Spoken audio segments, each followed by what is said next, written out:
Hi everyone, this is Rufaro and welcome again to my YouTube channel. Yay, congratulations! You've gotten an email from your dream company or from any company and they're saying you have landed an interview.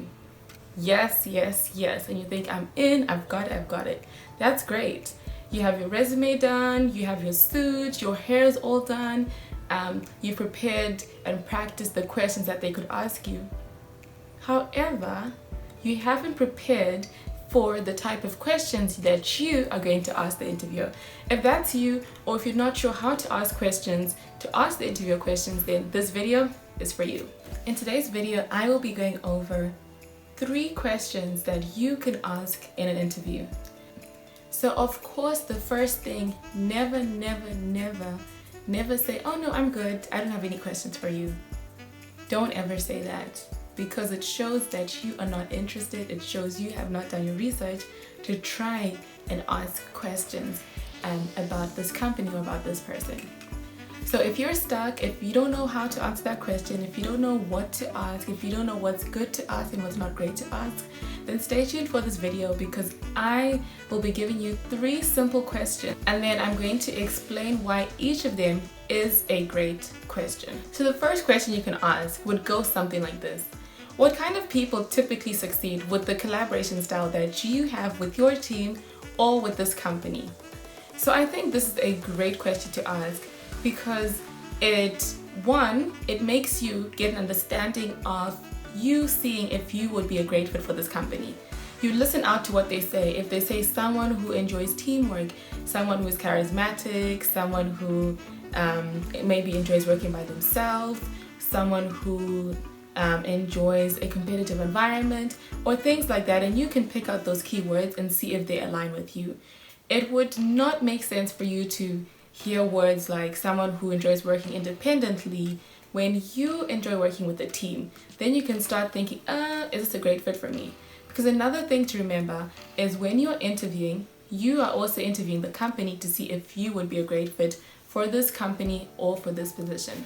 Now, another reason I say this is a great question to ask your interviewer or your recruiter, because it also gets the recruiter to think and see you working with the team, how you would fit with the team.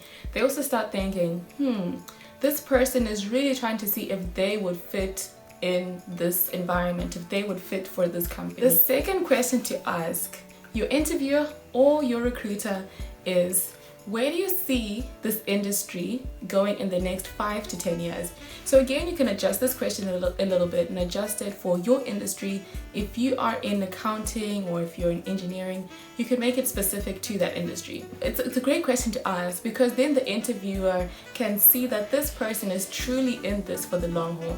This person is truly thinking about how this industry is going to develop and advance, and that they're flexible to adjust as the industry adjusts. It also gets you to think of skills and other certifications that you could take so that you stay ahead of the game. In the finance industry and accounting industry, there's been a lot of talk about how accounting is going to be automated, fully automated, and how you might not need financial advisors because it's all going to be automated.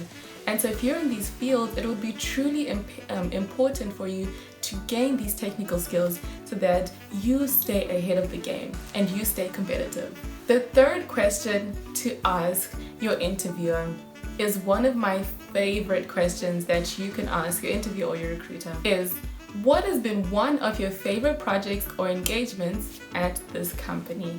Right? It's a pretty simple question, and I think it's truly powerful, because all along in the interview you've probably been going over technical things, certifications and skills, and the interviewer has just been asking you, and now you get a chance to ask the interviewer a question. You're interviewing them, so it gives you a chance for the interviewer to talk a little bit about themselves.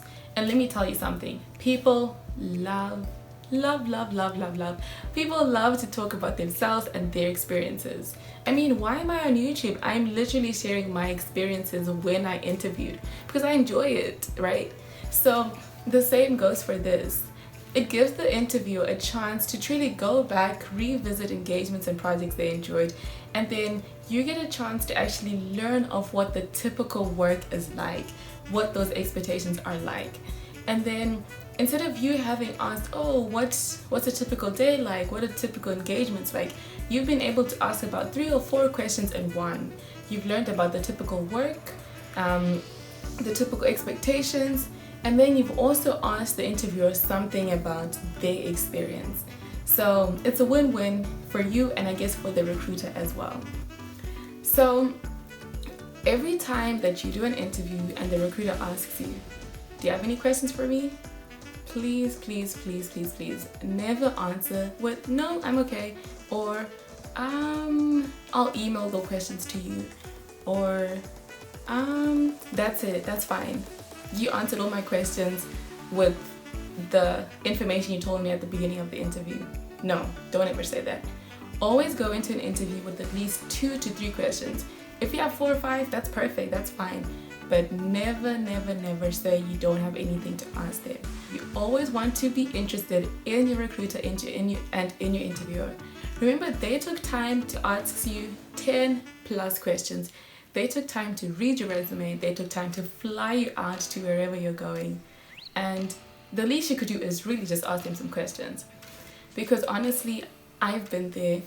I remember being an undergraduate, applying to over 200 companies and getting rejections from so many of them, and then interviewing for like less than a quarter of those 200 companies.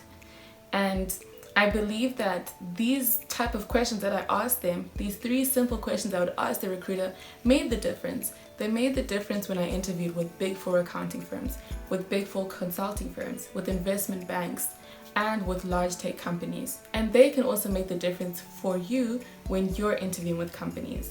So if you've watched the end of this video, thank you so much. And remember, keep going. Keep going. A job does not determine your worth. A job does not give you value. And an interview truly doesn't give you value. I used to think that me interviewing is me being judged, and that was the end of the world, and this is my worth. Until I realized, no, Rufaro, you have your worth, and this is just a process. This is just an additional thing. The same way I have on these braids and I have on this top or whatever, that those are just additional things. It doesn't make my worth. It doesn't value me. And so remember that when you're interviewing, take your time, be authentic, connect with the interviewer, and please always ask questions at the end of the interview. Try with these 3 questions and let me know if you try them out. And good luck with the interview. You've got this. Bye.